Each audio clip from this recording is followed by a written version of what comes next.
सत्य सत्यं पुनः सत्यं हरिर्नामेव केवलम्।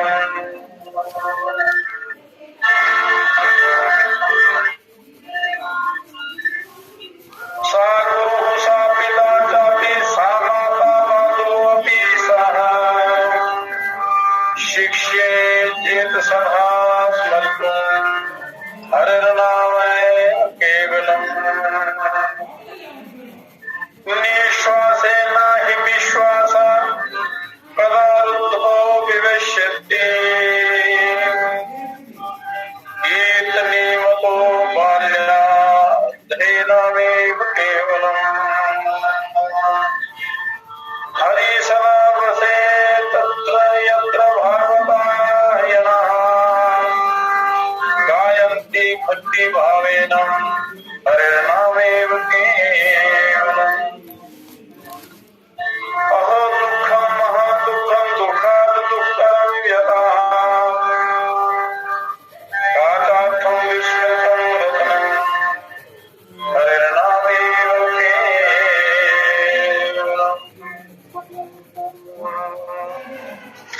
हरिर्नामेव केवलम्। दीयतां दीयतां कर्मो दीयतां दीयतां वचः गीयतां गीयतां नित्यम् हरिर्नामेव केवलम्।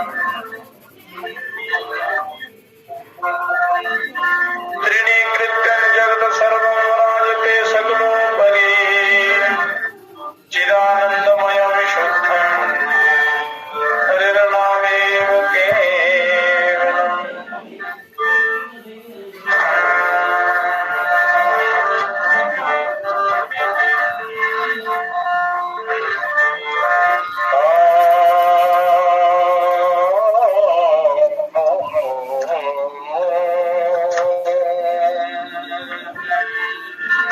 जगदीश ईश प्यारे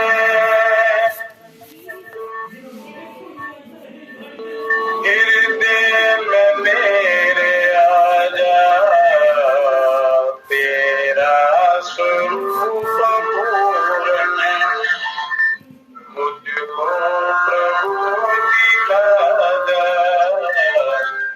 जगदीश ईश प्यारे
हरिओम नमो नमः। हरिओम प्रभु जी, हरिओम। आप जो 10 लोग जुड़े हैं तो 10 सृष्टियों के बराबर हैं, 10 अर्ब के बराबर हैं आप। तो इसलिए जो श्रद्धावान एक भी हो तो करोड़ों के बराबर होता है वो सुनने वाला कोई श्रोता। ऐसे भगवान ने अर्जुन को ये दिव्य ज्ञान दिया, तो उसमें संख्या कम या ज्यादा नहीं होती, क्योंकि जहाँ मन लगाना बड़ा कठिन होता है अध्यात्म में। ऐसे मौज मस्ती वाले कार्यक्रम में तो भीड़ बहुत आ जाती है, पर ये जो सही सच्चे जिज्ञासु और आत्म कल्याण के जिज्ञासु लोग जो हैं वो एक भी हो तो बहुत होता है। तो आप 10 हैं तो बहुत, तो इसलिए आज वही जगदीश ईश प्यारे हृदय में मेरे आजा, तेरा स्वरूप पूर्ण मुझको प्रभु दिखा जा। अपना स्वरूप पूर्ण मुझको प्रभु दिखा जा, हृदय में आजा। तो जो ध्यान है, ध्यान के द्वारा ही आप हृदय में उसका साक्षात्कार कर सकते हैं। अब उसके स्वरूप का वर्णन करते हैं कि इस जो भजन बोला अभी इसी के अनुसार ही कथा प्रारंभ करते हैं यहीं से। सुपर्णा सजुजा सखाया समानम वृक्षम परिश सुजाते तयोरन्या पिप्पलम स्वादत्य नन्यो अभिचाकशीति। साजुजा, सजुजा एक साथ रहने वाले कहते हैं। जिस प्रकार गीता में जगत का अश्वत्थ वृक्ष किया है भगवान ने कि ये संसार एक अश्वत्थ का वृक्ष है, उसी प्रकार यहाँ भी शरीर को पिपल के वृक्ष का और जीवात्मा तथा परमात्मा को पक्षियों का रूप देकर वर्णन किया गया है। ये भगवान करते हैं कि ये शरीर पिपल के वृक्ष के समान समझो, जीवात्मा और परमात्मा पक्षियों का रूप समझो। इसी तरह उपनिषदों में भी वर्णन है, कठोपनिषद में भी वर्णन है इसका। ये भी गुहा में प्रविष्ट छाया और धूप के नाम से आया कठोपनिषद में। छाया और धूप के समान इस जगत का वर्णन है। भाग दोनों जगह प्राय एक ही है। कोई भी ग्रंथ पढ़ लें तो उसमें भाव जो है वो एक ही रहता है। इस जो मंत्र बोल रहे हैं इसका सारांश ये है कि ये मनुष्य शरीर मानो एक वृक्ष है। उदाहरण के तौर पर आप मान लें, फॉर एग्जाम्पल माने कि ये एक वृक्ष है और जीव, ईश्वर और जीव ये सदा साथ रहने वाले दो पक्षी हैं। पक्षी की संज्ञा दी है। इस शरीर रूप वृक्ष में एक साथ एक ही हृदय रूप घोंसले में निवास करते हैं। हृदय रूप घोंसले में ये निवास करते हैं ईश्वर और जीव। इन दोनों में एक जीवात्मा तो उस वृक्ष के फल रूप अपने कर्म फलों को अर्थात प्रारब्धानुसार प्राप्त हुए सुख दुखों को आसक्ति और द्वेष पूर्वक भोगता है, और दूसरा ईश्वर उन कर्म फलों से किसी प्रकार का किंचित भी संबंध ना जोड़कर केवल देखता रहता है। तो भगवान ने चौथे अध्याय में भी यही कहा है कि जब तक आप जीवात्मा जब संसारिक पदार्थों के साथ संबंध जोड़ता है तो बंध जाता है, कर्मों का फल भोगता है। और यदि अनासक्त होकर कर्म करता है तो जो ईश्वर के साथ एक हो जाता है। समाने वृक्षे पुरुषो निमग्नो अनिशिया शोचते मोह्यमाना जुष्ट सदा पश्यत्यन्नमीश भीषमस्य महिमानमीति भीत शोका। तो यहाँ पहले जो वर्णन किया है शरीर रूप एक ही वृक्ष पर, शरीर रूप की एक ही वृक्ष पर, हृदय रूप घोंसले में, हृदय रूप ये एक घोंसला है, गुफा है, ये जीवात्मा जब तक अपने साथ रहने वाले उस परम सुहृद परमेश्वर की ओर नहीं देखता, साथ में रहता है, पर ये जीव जब तक उनकी ओर नहीं देखता है, शरीर में ही आसक्त होकर इसी में निमग्न हुआ रहता है, अर्थात शरीर में अतिशय मनता करके उसके द्वारा भोगों के भोगने में ही रचा बचा रहता है, संसारिक विश्व भोगों में ही रचा बचा रहता है, तब तक असमर्थता रूप दीनता से मोहित होकर वह नाना प्रकार के दुख भोगता रहता है। जब कभी भगवान की अपार दया से अपने से भिन्न नित्य अपने ही समीप रहने वाले परम सुहृद परम प्रिय और भक्तों द्वारा सेवित ईश्वर को और उनकी आश्चर्यमयी महिमा को जो इस जगत में सर्वत्र भिन्न भिन्न प्रकार से प्रकट हो रही है, उस ईश्वर की महिमा प्रत्यक्ष कर लेता है, तब तत्काल ही वह सर्वथा शोक रहित हो जाता है।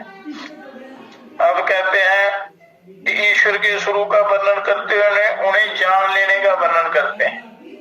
ए जगदीश ईश प्यारे हृदय में मेरे आजा, अपना स्वरूप पूर्ण मुझको प्रभु दिखा जा। हे प्रभु, यदा पश्यते कुंभरणम कर्तारमीशम पुरुषम ब्रह्म योनिनम तदा योनिमम तदा विद्वान पुण्य पापो विदूय निरंजना परम साम्यम मुपैति। ब्रह्म योनिम, ये ब्रह्मा के भी आदि कारण परमेश्वर की आश्चर्यमयी महिमा की ओर दृष्टिपात करके उनके सम्मुख जाने वाला जीवात्मा जब सबके नियंता ब्रह्मा के भी आदि कारण, ब्रह्मा के भी जो कारण है संपूर्ण जगत की रचना करने वाले दिव्य प्रकाश स्वरूप परम पुरुष परमेश्वर का साक्षात्कार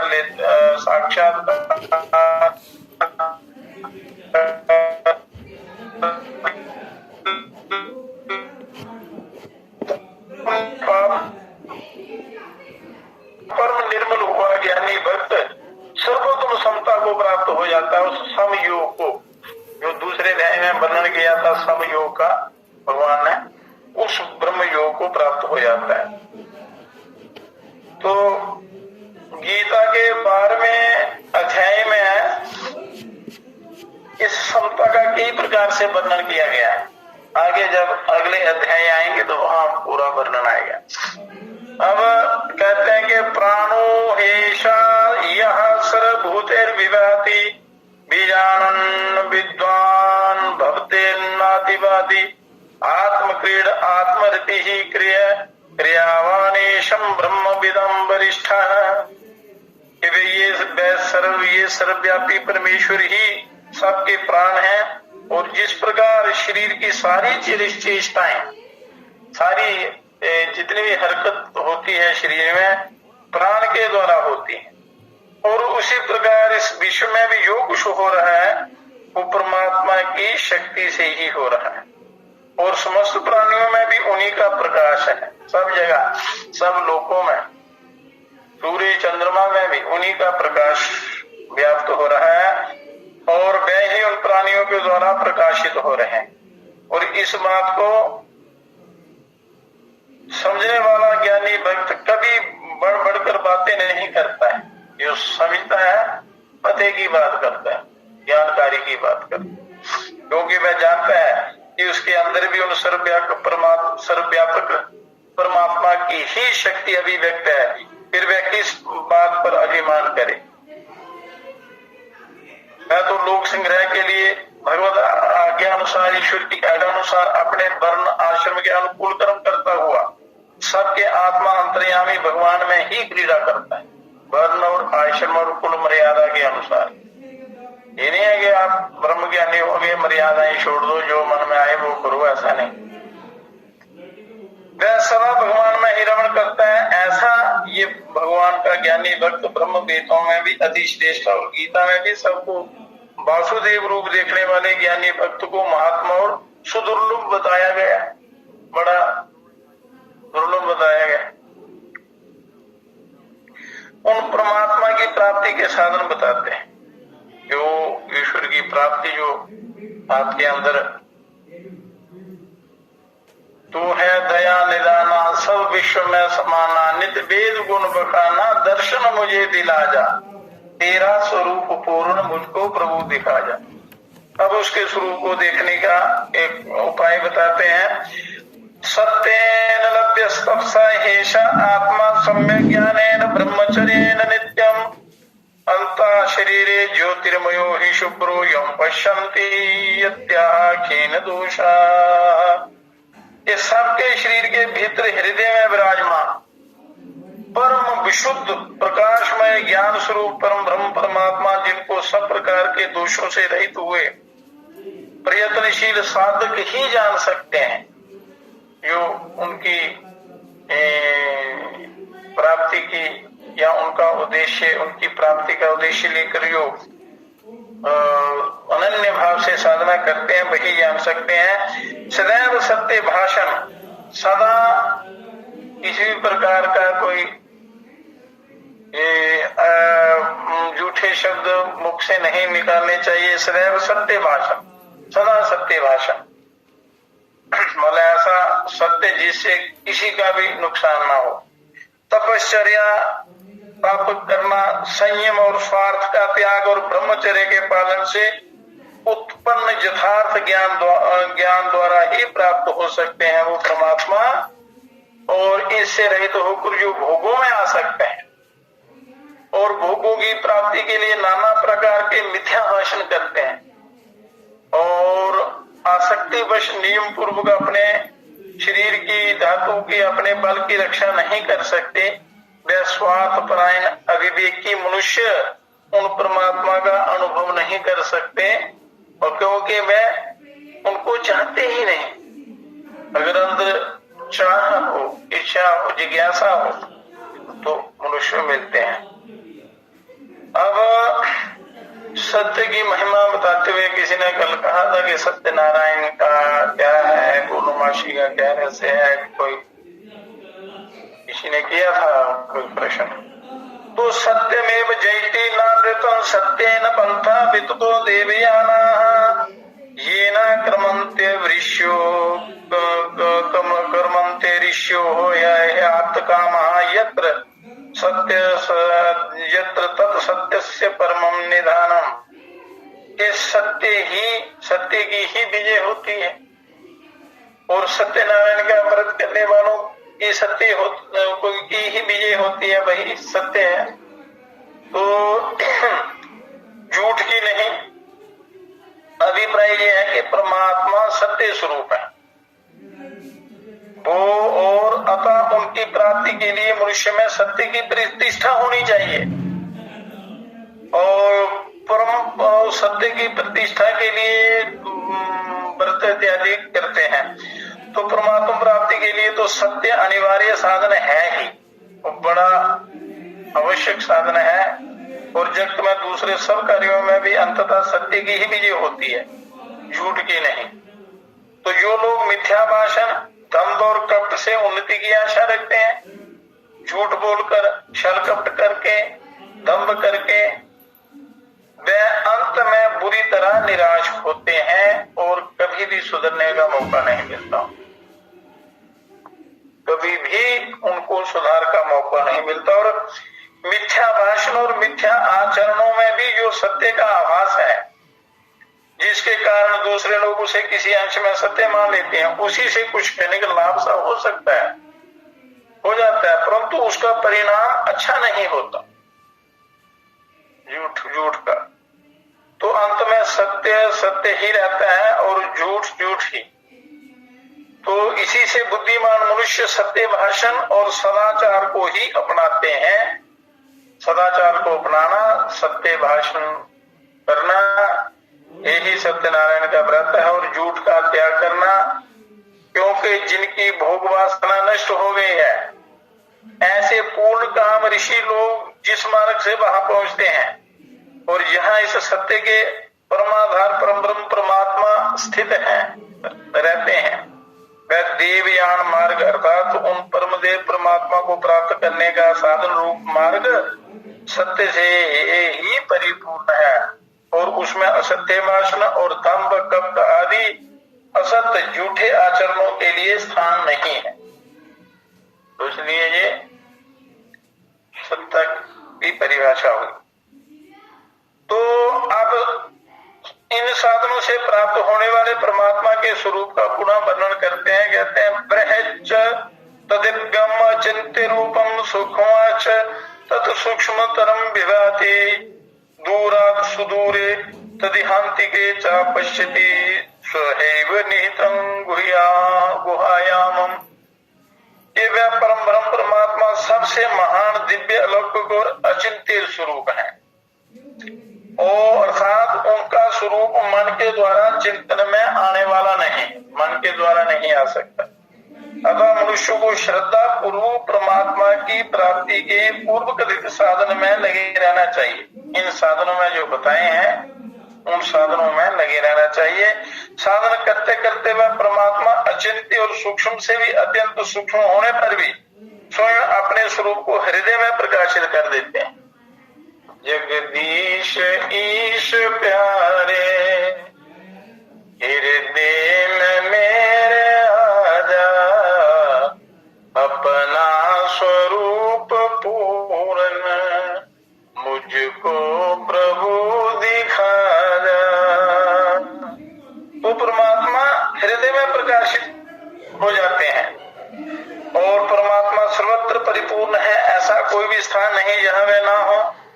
अतः वह दूर से भी दूर है, अर्थात जहां तक हम लोग दूर का अनुभव करते हैं वहां भी वह है और निकट से निकट भी यही अपने भीतर ही है। यहाँ हम समझते हैं कि वो परम धाम में है, वहां भी है, और जब आप ये मानते हैं कि वो मेरे हृदय में है, वो हृदय में भी है, वो पास से पास में भी है, मतलब हृदय में भी है और दूर भी है, सब जगह है। अधिक क्या देखने वालों में ही उनके हृदय रूप गुफा में छिपे हुए और उन्हें खोजने के लिए कहीं दूसरी जगह जाने की जरूरत नहीं होती है। दूसरी जगह जाने की जरूरत नहीं होती है, अपने ही भीतर उनको आप देख सकते हैं। तो वो वहां पास से पास आपके हृदय रूपी गुफा में निवास करते हैं। ना चक्षुषा गृह्यते नापि वाचा नान्यैर्देवे तपसा कर्मणा वा ज्ञान प्रसादेन विशुद्ध सत्वस्ततस्तु तम पश्यते निष्कलम ध्यायमाणाः। कि उन परम ब्रह्म को मनुष्य इन आंखों से नहीं देख सकता। इतना ही नहीं, वाणी आदि अन्य इंद्रियों द्वारा भी पकड़ने में नहीं आ सकते तथा नाना प्रकार की तपस्या और कर्मों के द्वारा भी मनुष्य उन्हें नहीं पा सकता। उन अवयव रहित परम शुद्ध परमात्मा को तो मनुष्य सब भोगों से मुख मोड़कर उन विशुद्ध परमात्मा को, जब तक आप सब भोगों से मुख मोड़कर निष्प्रह होकर विशुद्ध अंतःकरण के द्वारा निरंतर एकमात्र उन्हीं का ध्यान करते करते ज्ञान की निर्मलता से नहीं देखता, तब तक वो नहीं मिलते। उस निर्मलता से ही देख सकता है। अंतःकरण में जो निर्मलता है, निरंतर उनकी जो साधना है, भोगों से मुख मोड़कर बिना किसी कामना आसक्ति के निष्प्रह होकर विशुद्ध अंतःकरण के द्वारा निरंतर एकमात्र उन्हीं का ध्यान करते करते ध्यान बड़ी आवश्यक वस्तु है। तो करते करते ज्ञान की निर्मलता से ही देख सकता है। अतः यो उन परमात्मा को पाना चाहे उसे उचित है कि संसार के भोगों से सर्वथा विरक्त हो और विरक्त होकर उन सब की कामना का त्याग करके एकमात्र ब्रह्म परमात्मा को ही पाने के लिए उन्हीं के चिंतन में निमग्न हो जाए, तो इस जीव का परम कल्याण हो जाता है। तो जो भोगों को देने वाले हैं, अगर उन्हीं को आप प्राप्त कर लें तो फिर उन भोगों के पीछे आपने क्यों अपना जीवन बर्बाद करना है। जब परम ब्रह्म परमात्मा सबके हृदय में रहते हैं तब सभी जीव उन्हें क्यों नहीं जानते। कहते हैं कि सबके हृदय में रहते हैं, फिर सारे जीव उनको क्यों नहीं जानते हैं। शुद्ध अंतःकरण वाला पुरुष ही क्यों जानता है, रहते सबके अंदर है। तो इस जिज्ञासा पर कहते हैं कि एषो अनुरात्मा चेतसा वेदितभ्यो यस्मिन् प्राणः पंचदा संविवेशा प्राणिश्चित्तं सर्वमूतं प्रजाना यस्मिन् विशुद्धे विभवो भवति आत्मा।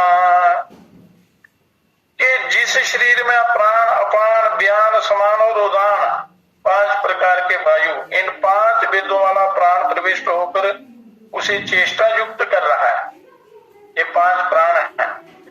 उसी शरीर के भीतर हृदय के मध्य मार्ग में मन द्वारा ज्ञात रूप से जानने में आने वाला ये सूक्ष्म जीवात्मा भी रहता है अंदर हृदय में। परंतु स्वस्थ प्राणियों के समस्त अंतःकरण प्राणों से ओतप्रोत हो रहे हैं। इन प्राण और इंद्रियों को तृप्त करने के लिए ही उत्पन्न हुई नाना प्रकार की भोग वासनाओं से मलिन और क्षुब्ध हो रहे हैं, और इस कारण सब लोग परमात्मा को नहीं जान सकते। वो भोगों में ही लिप्त रहते हैं, इसलिए वो सब लोग नहीं जान पाते। हृदय मलिन रहता है, इच्छा भोगों की रहती है, तो फिर वो कैसे मिलेंगे। अपने अंदर रहते हुए भी वो नहीं मिलते। अंतःकरण के विशुद्ध होने पर ही ये जीवात्मा सब प्रकार से समर्थ होता है। अतः यदि भोगों से विरक्त होकर वह परमात्मा के चित्र में लग जाता है तब तो परमात्मा को प्राप्त कर लेता है, और यदि भोगों की कामना करता है तो इच्छित भोगों को प्राप्त कर लेता है, फिर वो परमात्मा से दूर हो जाता है। तो यं लोकम मनसा संविभाति विशुद्ध सत्व कामिते जंच कामानम तम तम लोकं जयते तंच कामास्तस्मादात्मघ्यं ब्रह्मचर्ये विभूति कामा।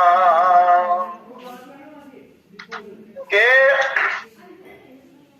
विशुद्ध अंतःकरण वाला मनुष्य यदि भोगों से सर्वदा विरक्त होकर उन निर्मल अंतःकरण द्वारा निरंतर परम ब्रह्म परमेश्वर का ध्यान करता है तब तो उन्हें प्राप्त कर लेता है। वो ध्यान के द्वारा ही प्राप्त होते हैं। तो ये बात भगवान ने बार बार कही है। परंतु यदि मैं सर्वथा निष्काम नहीं होता तो जिस जिस लोक का मन से चिंतन करता है तथा जिस जिस भोगों को चाहता है उन लोगों को ही जीतता है, उन्हीं लोकों में जाता है। मतलब साधना करते करते अगर उसकी सोच हल्की हो जाती है, ईर्ष्या संसार की होती है, तो फिर वो वही प्राप्त होते हैं, वो नहीं, उसका कल्याण नहीं होता। तो उन भोगों को ही प्राप्त करता है। इसलिए ऐश्वर्य की कामना वाले मनुष्य को शरीर से भिन्न आत्मा को जानने वाले विशुद्ध अंतःकरण युक्त विवेकी पुरुष की सेवा पूजा आदर सत्कार करनी चाहिए। तो जो विवेकी है तो उनकी कृपा से भी इसका जीव का उद्धार हो सकता है, क्योंकि वह अपने लिए और दूसरों के लिए जो कामना करता है वह पूर्ण हो जाती। जो सिद्ध पुरुष है अंतःकरण युक्त विशुद्ध अंतःकरण युक्त आत्मा को जो जानता है, उस ब्रह्म का जिसने साक्षात्कार किया है, उस पुरुष की सेवा पूजा करनी चाहिए। उससे भी परम कल्याण होता है। तो हृदय रूपी गुफा में जीवात्मा परमात्मा दोनों रहते हैं। तो जैसे गीता में इस संसार को एक पीपल के वृक्ष की संज्ञा दी है, ये मानो एक संसार, उसी प्रकार यहाँ शरीर को पीपल का वृक्ष समझो और इसमें रहने वाले जीवात्मा परमात्मा दोनों हृदय रूपी गुफा में रहते हैं। तो इसलिए योगी लोग कहते हैं कि हृदय में ध्यान करना चाहिए। पर जीवात्मा जब संसारिक पदार्थों से संबंध जोड़ लेता है तो वो अंदर बैठे हुए उस परमात्मा को नहीं देख पाता, उससे दूर हो जाते। और जब अंतःकरण परम पवित्र हो जाता है, निर्मल हो जाता है, और आप उसकी ओर देखते हैं ईश्वर की तरफ, तो वो अपने हृदय में ही मिल जाते हैं। तो परमात्मा दूर समझेंगे तो वो दूर से भी दूर है, और आप पास में समझे तो वो हृदय में विराजमान है, वो तो सर्वत्र व्याप्त है। तो आपको अपने हृदय में ही उनको देखना है। अब कहते हैं कि सा वेदे तत्परम ब्रह्मधामम यत्र विश्वम निहितम भाति शुभम शुभ्रम उपासते पुरुषम जे है कामास्ते शुक्र में तत् अदित वर्तन्ति धीरा। थोड़ा सा विचार करने पर हर बुद्धिमान मनुष्य को समझ में ये बात आ जाती है कि इस प्रत्यक्ष दिखाई देने वाले जगत के रचिता और परमाधार कोई एक परमेश्वर है। परमेश्वर अवश्य है, कोई ना कोई शक्ति है, कोई ना कोई आधार है। तो इस प्रकार जिसमें जो संपूर्ण जगत स्थित हुआ प्रतीत होता है, उस परम विशुद्ध प्रकाशमय और धाम स्वरूप परम ब्रह्म परमात्मा को समता भोगों की कामना का त्याग करके नित्य निरंतर उनका ध्यान करने वाला साधक जान लेता है। ध्यान करने वाला तो इसलिए ध्यान को सर्वश्रेष्ठ का है। और ये बात निश्चित है कि जो मनुष्य परम पुरुष परमात्मा की उपासना करते हैं और एकमात्र उन्हीं को चाहते हैं, तो वह इस भोगमय जगत को लांघ जाते हैं, इसको पार कर जाते हैं। तो जैसे बताया कि परमात्मा आपके हृदय में है, जीवात्मा परमात्मा दोनों, पर अज्ञानता की वजह से और भोगों की जो अंदर मलिनता है, उनका जो रंग चढ़ा है, उसके कारण आप उनको नहीं देख पाते। और जो मनुष्य उपासना करता है तो वो इस अंधकारमय जगत को पार करके उस ब्रह्म की तरफ जाता है। तो इस भोगमय जगत को लांघ जाते हैं और किसी प्रकार के भोगों में उनका मन नहीं अटकता, वे सर्वदा पूर्ण निष्काम होकर रहते हैं, निष्काम होकर रहते हैं, और उनको बड़े आनंद की अनुभूति होती है। इसलिए उन्हें बुद्धिमान कहा गया है, क्योंकि जो सार वस्तु के लिए असार को त्याग दे वही बुद्धिमान है। सार वस्तु के लिए जो सार है, जो कल्याण का रास्ता है, जो आपका जीवन सफल करने का जो मार्ग है, सार वस्तु जो है उसको वो प्राप्त कर लेते हैं और असार को त्याग देते हैं। तो जो बुद्धिमान वही है जो सार वस्तु के लिए असार वस्तु का त्याग कर दे, संसार का त्याग कर दे, क्योंकि संसार असार है। तो संसार त्याग करने का से तात्पर्य है कि आप जो कामना, आसक्ति, ममता इत्यादि जो भी हैं, इनका त्याग कर दो और उस परमात्मा की तरफ देखो, तो वही बुद्धिमान सकाम। अब आगे ये सद्बुद्धि वाले जो लोग हैं, अंतःकरण विशुद्ध अंतःकरण वाले, वो तो ईश्वर को प्राप्त कर लेते हैं। अब कहते हैं जो सकाम पुरुष है उसकी निंदा करते हुए कहते हैं कि काम भाव जो है वही संसार में फंसाता है, और जो सदा कामना में लीन रहता है, उस कामना में रत रहता है, अनेक प्रकार की कामनाएं अपने मंदिर में अंतर मन में बैठा लेता है, तो उसका क्या होता है कि कामन्य कामयते मन्यमाना सा काम भिर्जायते तत्र तत्र पर्याप्त कामस्य कृतात्म नस्ति बहैव सर्वे प्रविलीयन्ति कामा। तो जो भोगों को आदर देने वाला है, जो परमात्मा को आदर ना देकर भोगों को आदर देने वाला है, और जिसकी दृष्टि में इस लोक और परलोक, ये लोक और परलोक भोग सुख के हेतु है, और लोक परलोक के भोग जो है वो सुख के हेतु है, ये जो मानता है वही भोगों की कामना करता है, और नाना प्रकार की कामनाओं के कारण जहां तहां भोग पैदा उपलब्ध हो वहां वहां कर्मानुसार पैदा होता है।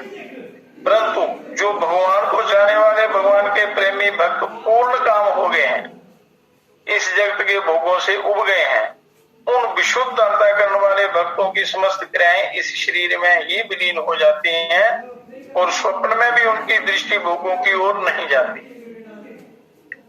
और फलता उन्हें शरीर छोड़ने पर नवीन जन्म नहीं धारण करना पड़ता। वह भगवान को पाकर जन्म मृत्यु के बंधन से सदा के लिए छूट जाते हैं। तो कामना मूल कारण है बंधन का। तो गीता में बार बार कहा है कि इस कामना का त्याग करो, ये बांधने वाली है और पतन करने वाली है। इसलिए इस कामना का सदा सर्वदा के लिए त्याग कर देना चाहिए और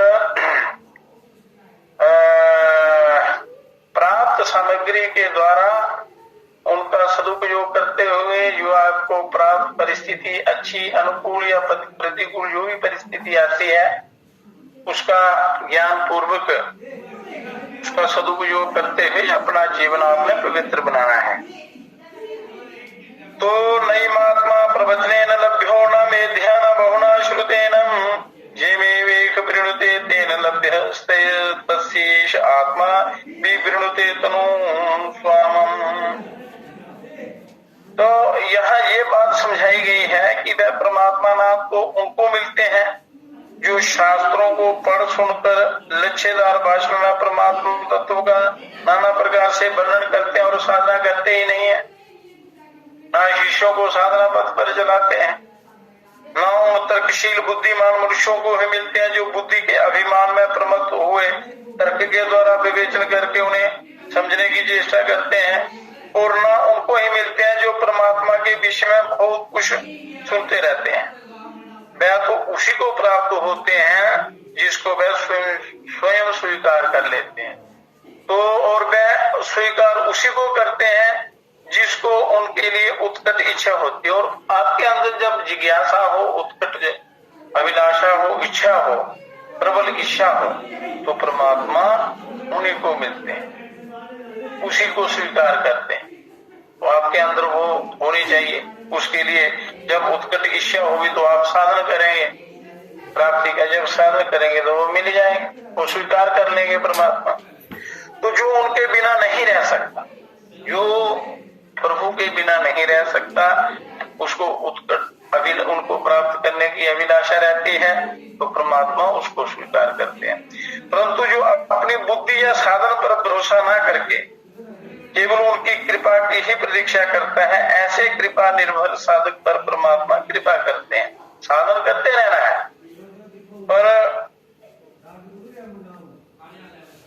किसी प्रकार की अपना कामना नहीं रखनी, और योग माया का पर्दा हटाकर उसके सामने अपने सच्चिदानंद घन स्वरूप में प्रकट हो जाते हैं। जो साधन करता रहता है वो परमात्मा तत्काल उसके हृदय से योग माया का पर्दा हटा देते हैं और अपने सच्चिदानंदमय स्वरूप को प्रकट कर देते हैं।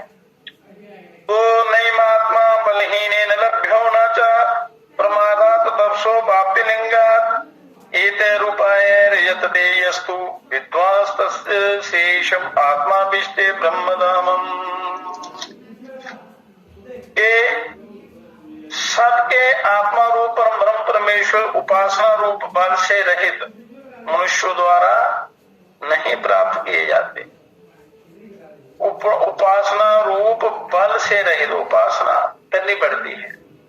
समस्त भोगों की आशा छोड़कर एकमात्र परमात्मा की ही उत्कट अभिलाषा रखते हुए निरंतर विशुद्ध भाव से अपने इष्ट देव का चिंतन करना, यही उपासना रूपी बल का संचय करना है। मतलब ध्यान करना, उनका चिंतन करना, तो उससे वो बड़ी जल्दी प्राप्त होते हैं प्रभु। तो ऐसे बल से रहित मनुष्य को, पुरुष को बल नहीं मिलते जिनमें वो बल नहीं है, वो आत्म बल नहीं है। और चिंतन का बल, ध्यान का अभ्यास प्रतिदिन करते रहना चाहिए। इसी प्रकार कर्तव्य त्याग रूप प्रमाद से भी नहीं मिलते। कर्तव्य त्याग रूप प्रमाद से आप अपने कर्तव्य को त्याग देंगे, ले हम ब्रह्म ज्ञानी हो गए, हमें परमात्मा मिल जाएंगे, उस प्रमाद से भी नहीं मिलते। तथा सात्विक लक्षणों से रहित संयम रूप तप से भी किसी साधक द्वारा नहीं प्राप्त किए जा सकते। और किंतु जो बुद्धिमान साधक इन उपायों से प्रयत्न करता है, अर्थात प्रमाद रहित होकर उत्कट अभिलाषा के साथ निरंतर उन परमेश्वर की उपासना करता है और उसका आत्मा परम ब्रह्म परमात्मा के स्वरूप में प्रविष्ट हो जाता है। तो इसलिए उपासना बड़ी जरूरी है, जो ध्यान साधना है बहुत ही आवश्यक है, उसको करते रहना चाहिए। तो परमात्मा को प्राप्त हुए महापुरुषों के क्या लक्षण होते हैं? ये कहते हैं कि संप्राप्यन मरीशो ज्ञान तृप्ता कृतात्मनो बीतरागा प्रशांता ते सर्वांग सर्वता प्राप्य धीरा युक्तात्मना सर्वमेवा विशंति। वे विशुद्ध अंतःकरण वाले सर्वथा आसक्ति रहित महर्षिगण ऊपर बताए हुए प्रकार से परम ब्रह्म परमात्मा को भलीभांति प्राप्त होकर ज्ञान से तृप्त हो जाते हैं और उन्हें किसी प्रकार के अभाव का बोध नहीं होता। जिसको परमात्मा का स्पर्श प्राप्त हो जाता है तो उसको किसी प्रकार की भोग की इच्छा नहीं रहती, पूर्ण काम हो जाते हैं। वह अपने आप को परमात्मा में लगा देने वाले ज्ञानी जन सर्वव्यापी परमेश्वर को सब ओर से प्राप्त करके सर्वरूप परमात्मा में ही पूर्णतया प्रविष्ट हो जाते हैं। और इस प्रकार परंपरा को प्राप्त परमात्मा को प्राप्त हुए महापुरुषों की महिमा का वर्णन करके अब ब्रह्मलोक में जाने वाले महापुरुषों की मुक्ति का वर्णन करते हैं। वेदांत विज्ञान सुनिश्चितार्था संन्यास योगाध्याय शुद्ध सत्वा ते ब्रह्मलोकेषु परांत काले परावृता परिमुच्यन्ति सर्वे।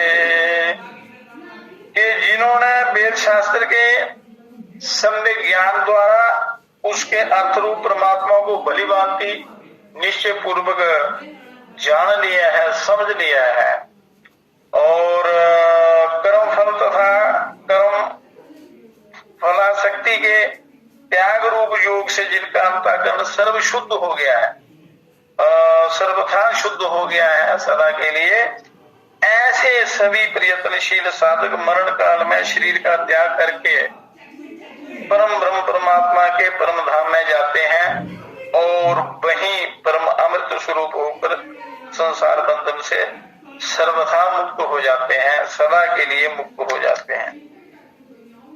तो जिनको परम ब्रह्म परमात्मा की प्राप्ति इसी शरीर में हो जाती है, इसी शरीर में, उनके अंतकाल में कैसी स्थिति होती है? जिनको कई ऐसे साधक होते हैं जिनको इसी शरीर में ही वो परमात्मा मिल जाते हैं। तो कहते हैं कि गता काला पंचदश प्रतिष्ठा देवाच सर्वे प्रतिदेवतासु कर्माणि विज्ञानमयश्च आत्मा परे अभ्ये सर्व एकी भवन्ति। कि उस महापुरुष का जब देहपात होता है, जिसने जीते जी परमात्मा को प्राप्त कर लिया है, ईश्वर को प्राप्त कर लिया है, उस समय 15 कलाएं और मन सहित सब इंद्रियों के देवता ये सब अपने अपने अभिमानी समष्टि देवताओं में जाकर स्थित हो जाते हैं। जब वो महापुरुष जीवन मुक्त महापुरुष जब शरीर छोड़ता है तो ऐसा होता है और उनके साथ उस जीवन मुक्त का कोई संबंध नहीं रहता। उसके बाद उसके समस्त कर्म और विज्ञानमय जीवात्मा सब के सब परम अविनाशी परम ब्रह्म में लीन हो जाते हैं। और किस प्रकार लीन हो जाते हैं? कहते हैं जदा नद्या स्यन्दमाना समुद्रे अस्तं गच्छन्ति नाम रूपे विहाय तदा विद्वान नाम रूपात् विमुक्ता परात् परम पुरुषम उपैति दिव्यम।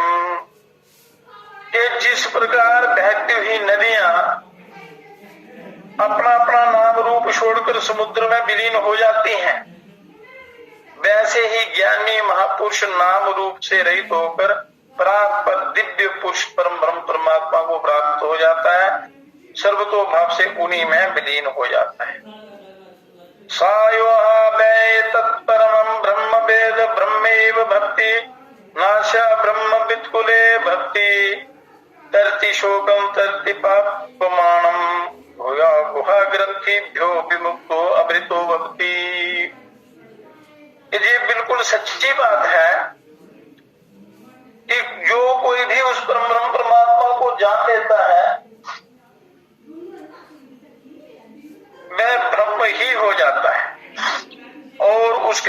में उसकी संतानों में कोई भी मनुष्य ब्रह्मा को ना जानने वाला नहीं होता, ब्रह्म को ना जानने वाला नहीं होता, जिसके कुल में कोई एक भी संत महापुरुष होता है थोड़ा, तो उसके कुल में सारे उसके जो आगे जो कुल के लोग हैं वो सब ब्रह्म ज्ञानी होते हैं और वह सब प्रकार के शोक और चिंताओं से सर्वथा पार हो जाता है और संपूर्ण समुदाय से पाप समुदाय से सर्वथा तर जाता है, सारे पाप भस्म हो जाते हैं। उसके हृदय में स्थित सब प्रकार के संशय विपरे देहाभिमान विषय शक्ति आदि ग्रंथियों से सर्वदा छूटकर अमर हो जाता है, जन्म मृत्यु से रहित हो जाता है।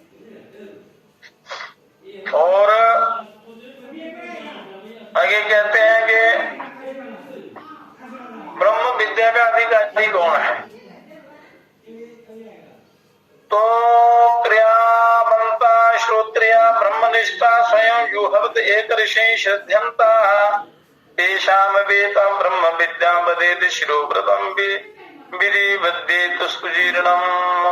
जिसका यहाँ वर्णन हुआ है उस ब्रह्म विद्या के विषय में ये बात ऋचा द्वारा कही गई है कि जो जो अपने अपने वर्ण आश्रम और परिस्थिति के अनुसार निष्काम भाव से यथा योग्य कर्म करने वाले, वेद के यथार्थ अभिप्राय को समझने वाले, परम ब्रह्म परमात्मा में श्रद्धा रखने वाले और उसके उनके जिज्ञासु हैं, वह स्वयं एक ऋषि नाम से प्रसिद्ध प्रज्वलित अग्नि में शास्त्र विधि के अनुसार हवन करते हैं तथा जिन्होंने विधि पूर्वक ब्रह्मचर्य का व्रत का पालन किया उन्हीं को ये ब्रह्म विद्या बतलानी चाहिए और ये परम पवित्र इसके योग्य हों, अधिकारी हों, वो अधिकारी हैं।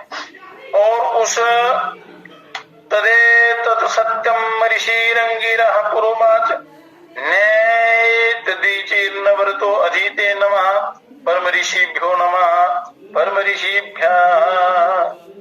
उस ब्रह्म विद्या रूप इस सत्य का पहले महर्षि अंगिरा ने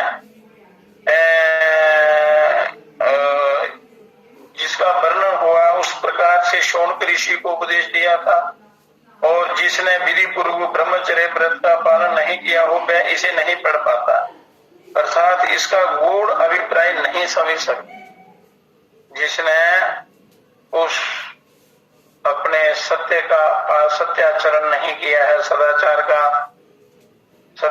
व्रत का पालन नहीं किया है, सत्यनारायण के व्रत का पालन नहीं किया है, वह इसका गूढ़ अभिप्राय नहीं समझ सकता।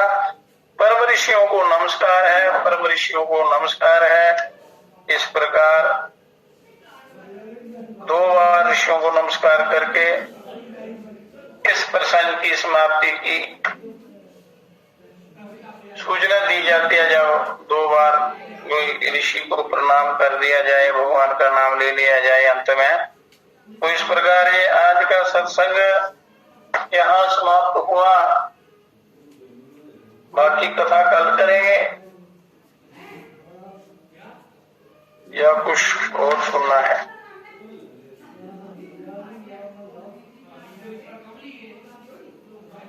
अब बिंदु योग का जो इन्होंने अतुल जी ने किया था कि बिंदु योग क्या है उसका थोड़ा शुरुआत की थी। बिंदु योग साधना में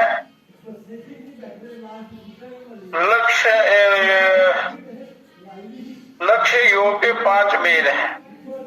बिंदु जैसे ऊर्ध्व लक्ष्य, अधो लक्ष्य, लक्ष्य बाह्य लक्ष्य, अंतर लक्ष्य। पहले हम ऊर्ध्व लक्ष्य जो है उसको कहते हैं आकाश मध्य में दृष्टि लगाए, ब्रह्मांड को ऊर्ध्व करके वहीं स्थापन करना। इस लक्ष्य के दृढ़ करने से परमात्मा के तेज के साथ दृष्टि की एकता होती है और आकाश में ही जो कुछ भी दृष्ट पदार्थ हैं वह साधक के भली प्रकार दृष्टि गोचर होते हैं। ऊर्ध्व लक्ष्य आकाश में, तो आकाश को लक्ष्य करके वहां ध्यान करना, त्राटक करना। फिर ऊर्ध्व लक्ष्य में नासिका के ऊपर, नासिका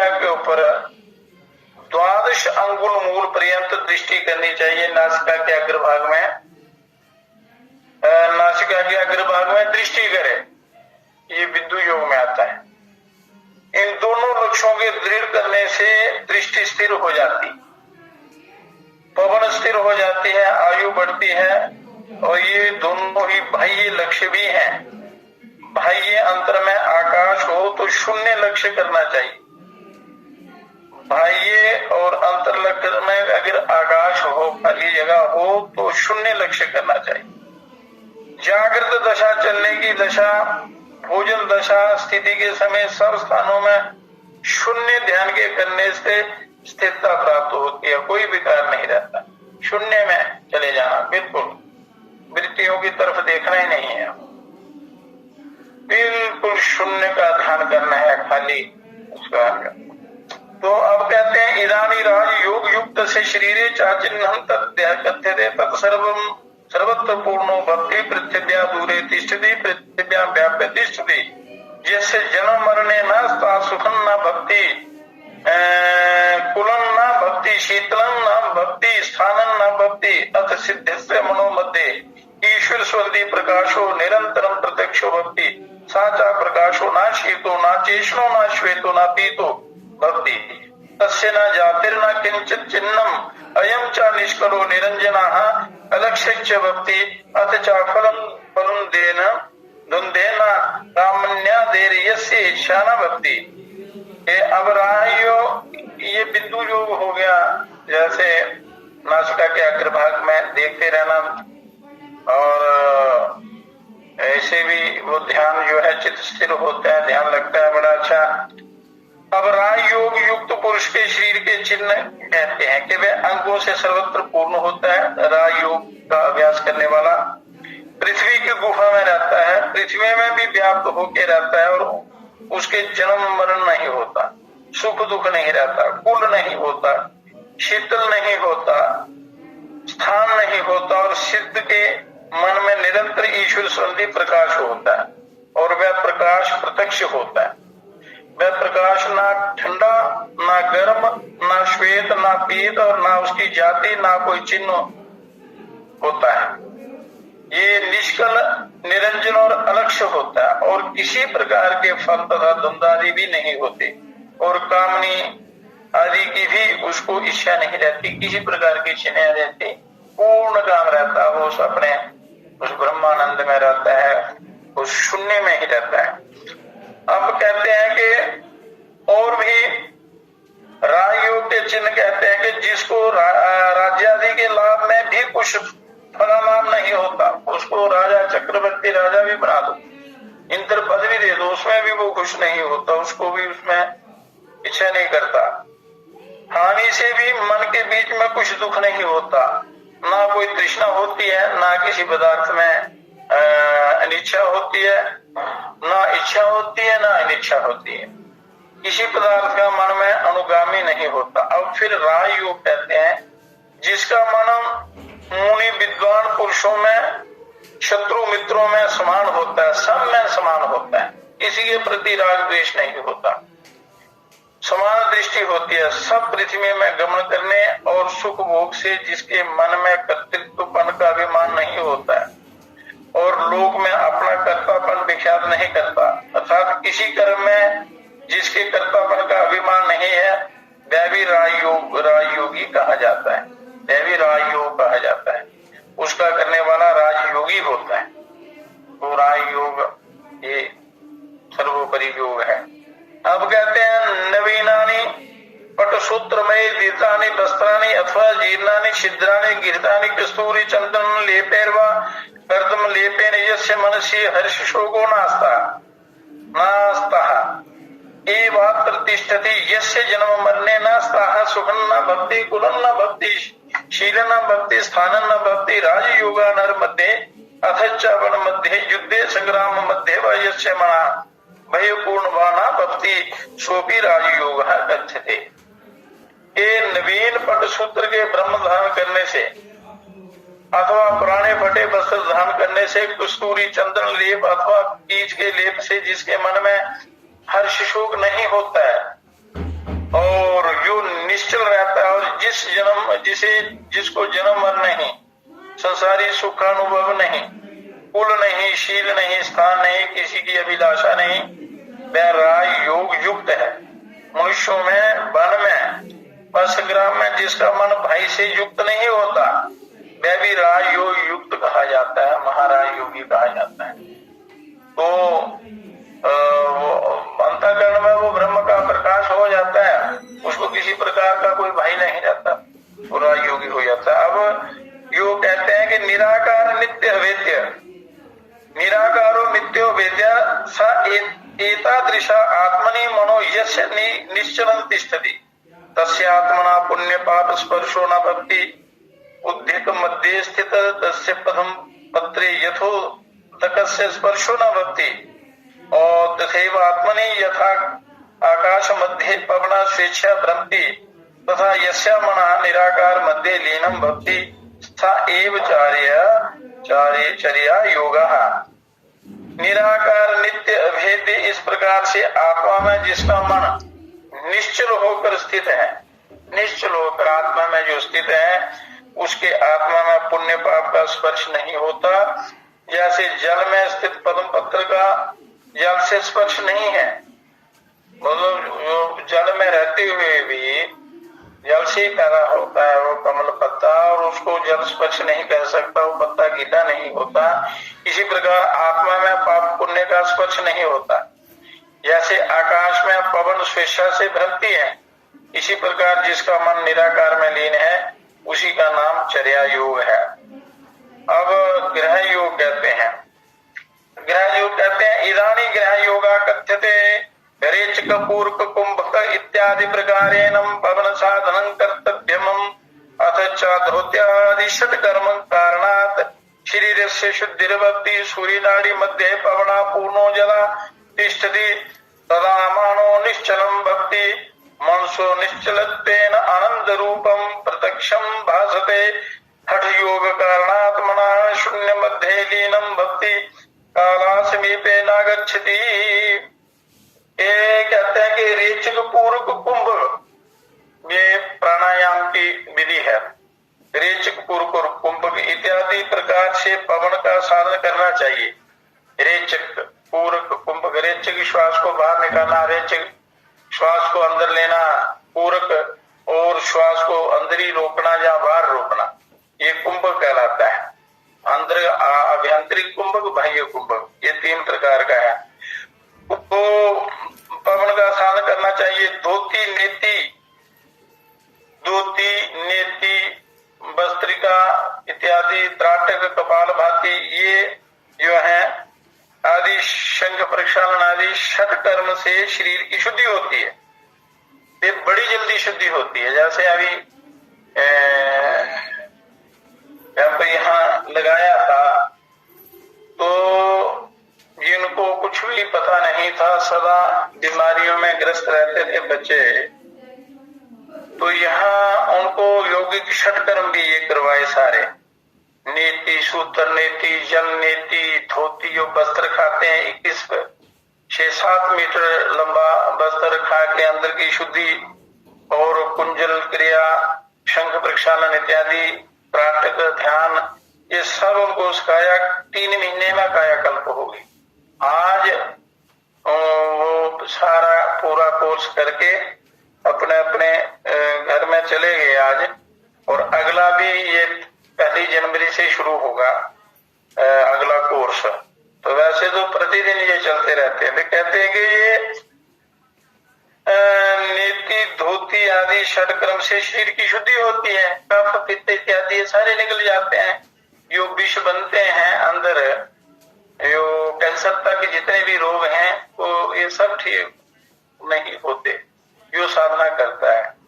सूर्य नाड़ी के मध्य में जब पूर्ण पवन स्थित होता है, सूर्य नाड़ी के मध्य में ये जो बायां सुर है, तब मन निश्चल होता है, और मन के निश्चल होने से अनंत रूप प्रत्यक्ष भासमान होता है।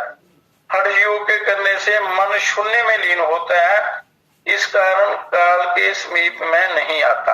हठ योग क्या होता है? चंद्र सूर्य, मतलब ये प्राणायाम ही है। चंद्र वेदी प्राणायाम, सूर्य वेदी प्राणायाम, प्राणायाम को ये अष्टांग योग या हठ योग कहलाता है। इदानी हठ योग से द्वितीय भेदा करते थे। अब हठ योग का दूसरा भेद कहते हैं पादादारभ्य शिरा पर्यंत स्वशरीरे कोटि सूर्य के समान श्वेतम पीता रक्तम किंचित वर्णम चिंतते तद ध्यान कारणात सकलं रोग ज्वलनम भक्ति आयुर्वर्धते। ये चरणों से लेकर सिर पर्यंत, पैर के अंगूठे से लेकर सिर पर्यंत अपने शरीर में करोड़ों सूर्यों के तेज के समान श्वेत पति रक्त कोई वर्ण श्वेत पीत रक्त मतलब तीनों वर्ण चिंतन किया जाता है। सफेद, पीला और लाल रंग का, ये तीनों नाड़ियों के जो है ना ईड़ा पिंगला सुषमना के इनके ये अलग अलग रंग है। इनका चिंतन किया जाता है उस तेज का। उसके ध्यान करने से सब रोग नष्ट होते हैं, आयु बढ़ती है। तो इसका भी एक तरीका है उनका ध्यान करने का। इसलिए कहते हैं प्राणायाम करो, रेचक पूर्व कुंभ करते रहो, अनुलोम विलोम प्राणायाम या कोई नाड़ी शोधन प्राणायाम कोई एक करें तो उससे ये तीनों नाड़ियां शुद्ध होती हैं, साफ होती हैं, मल रहित होती हैं। क्योंकि कफ के जम जाने से वो ध्यान नहीं लगता, कई बीमारियां पैदा हो जाती हैं। तो ये प्राणायाम के द्वारा कफ पित्त इत्यादि निवृत्त हो जाते हैं। और जिनके ज्यादा बनते हैं तो उनको कुंजल क्रिया, धोती, नीति इत्यादि करनी चाहिए। वो करके यौगिक षटकर्म करने के बाद बड़ी परम शुद्धि हो जाती है। उसके बाद साधना करेंगे तो बड़ा जल्दी आपका ध्यान लगेगा, आपको वो लाभ होगा, आत्म लाभ। तो उस तेज का ध्यान करने से सब रोग नष्ट हो जाते हैं, आयु बढ़ती है। अब ज्ञान योग का लक्षण कहते हैं कि इस प्रकार से अग्नि के समान भासमान इस जगत को देखे तथा विकल्प रहित निश्चल युक्ति से ज्ञान योग का आचरण करे। जब शुद्धि हो जाती है पूरी, फिर ज्ञान जो है वो स्थिर होता है, पक्का होता है, और मन जो है वो फिर भटकता नहीं है, वो उस आत्मा में लग जाता है। यहाँ कहीं भी स्थित हो, इस जगत को यो अपने बोध से ज्ञान रूप जानता है, वह भी ज्ञान प्राप्ति का कारण है। एकांतम नेकदा स्वेन दृश्यते दशदा कृता मूलांकुर से चोदन शाखा कुंडल पल्लवा। एकांत अर्थात अकेला ही वह निज तेज से 10 प्रकार का दिखता है। मूल अंकुर के ही सब उदंड शाखा और पल्लव कुंडल होते हैं। वो जब ध्यान करते हैं तो ये अनुभव करने चीजें हैं। जब आप किसी अच्छे साधक से ये साधना सीखते हैं तो बड़ा जल्दी आपको वो आत्म लाभ प्राप्त होगा।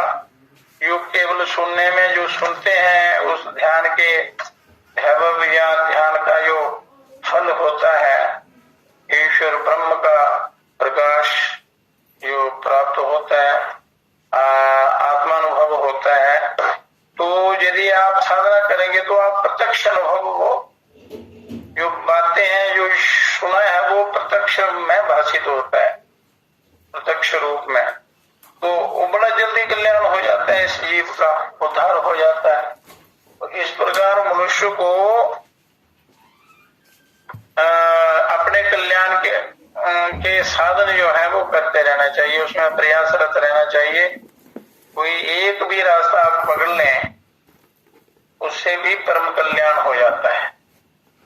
तो पहले जानकारी जरूरी होती है, सुनना जरूरी है, सुनकर फिर उसका मनन, फिर उसका चिंतन करना बहुत ही आवश्यक होता है। अन्यथा सावधान ना हो जाए, इसमें भूल ना कर बैठे और सावधान रहे, ताकि इन डाकू लुटेरों चोरों से बचने के लिए ऐसे मनुष्य अपनी संपत्ति की रक्षा, घर की रक्षा, जहाँ अपने पदार्थ पर जो संसारिक पदार्थ हैं उनकी रक्षा में जितना ध्यान देता है तो उससे भी ज्यादा ध्यान अपने कल्याण के शरीर रूपी नगरी का भी ध्यान रखना है, यहाँ भी चौकीदारी आपने करनी है। कहते हैं मुसाफिर जागते रहना, नगर में चोर आते हैं। चोर कौन से हैं? ये राग, देश, काम, क्रोध, लोभ, मोह, ईर्ष्या, दंभ, छल, कपट, बेईमानी, कामना, आसक्ति। संभालो माल अपने को, बांध कर घर सिराने में, जरा सी नींद गफलत में, झपट गठड़ी उठाते हैं। मुसाफिर जागते रहना, नगर में चोर आते हैं। सदा हर समय चिंतन में रहना है, नहीं तो ये लुटेरे आपको लूट के ले जाएंगे। कपट का है जहाँ चलना, सभी व्यापार दिन राती, दिखा कर सूरते सुंदर, जाल में वो फंसाते हैं। मुसाफिर जागते रहना, नगर में चोर आते हैं। जैसे भोले भाले लोग ठगों के वश में आ जाते हैं, उनका धन ठग कर ले जाते हैं और झूठे सब्जबाग दिखा के उनको लूट लेते हैं, भ्रमित कर देते हैं, लोग उनकी बातों में आ जाते हैं। उसी प्रकार ये काम, क्रोध, लोभ, मोह, लालच ये अपने प्रलोभन देकर मनुष्य को फंसा देते हैं। और सारा जो धन है आपका, ये ज्ञान रूपी धन, तत्व रूपी धन, सत्य रूपी धन, संयम रूपी धन, भजन रूपी धन, सब हर कर ले जाते हैं, फंसा देते हैं। इनके कभी इनके लिए अपना स्थान खाली नहीं छोड़ना, कोई जगह नहीं रखनी इनके लिए, इनकी बातों में नहीं आना, नहीं तो मनुष्य फंस जाते हैं। कभी किसी का नहीं करना भरोसा, इस जगह दिल में लगा कर प्रीत, मतलब से तेरे पल में हटाते हैं। मुसाफिर जागते रहना, नगर में चोर आते हैं। ठिकाना है नहीं पाया किसी का, इस सराय में वो ब्रह्मानंद दिन दिन में, सभी चल चल के जाते हैं। मुसाफिर जागते रहना, नगर में चोर आते हैं। नगर में चोर आते हैं।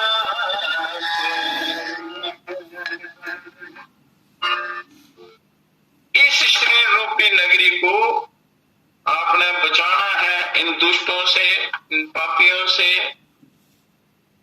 तो इसलिए ये बड़ा सुंदर मौका है आपको, तो उसको यत्न पूर्वक